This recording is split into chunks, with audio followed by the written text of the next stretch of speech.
Hello guys, এরকম চিলবিশ welcome to my channel র্যাপটেক্স ব্লগ। আমি সানোয়ার তুর্কি সাইপ্রাসের বিভিন্ন তথ্য নিয়ে আপনাদের সাথে আছি।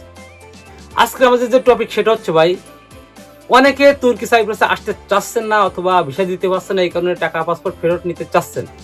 ঠিক আছে, তো আপনাদের কাছে কিছু টাকা কেটে নেওয়া হচ্ছে।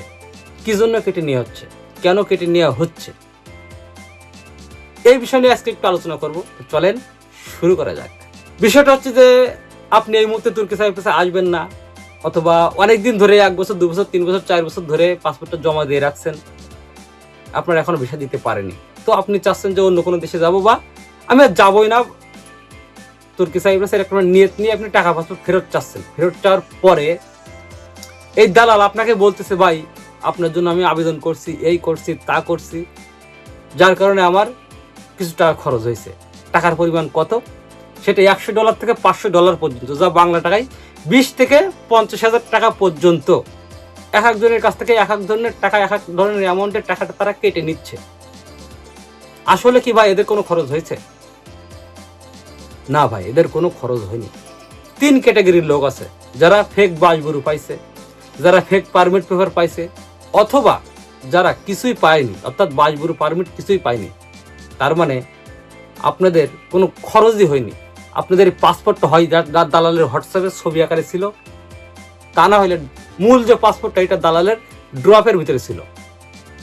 আপনাদের জন্য দালাল কোনো খরচই করেনি, জাস্ট পাসপোর্টটা টাকাটা জমা নিয়ে যা রেখে দিয়েছে ওই পর্যন্ত শেষ। তো আপনাদের কাছে কি জন্য টাকাটা কাজ দেয়? আর যদিও কারোর একটা আবেদন করে থাকে 28 জুলাইয়ের আগে, ভিসা বন্ধ হওয়ার আগে, তার জন্য একটা ন্যূনতম টাকা খরচ হয়েছে ভাই। এটা নগণ্য, খুবই নগণ্য একটা টাকা, যেটা দালালের একটা বিজনেসের অংশ, ব্যবসার অংশ।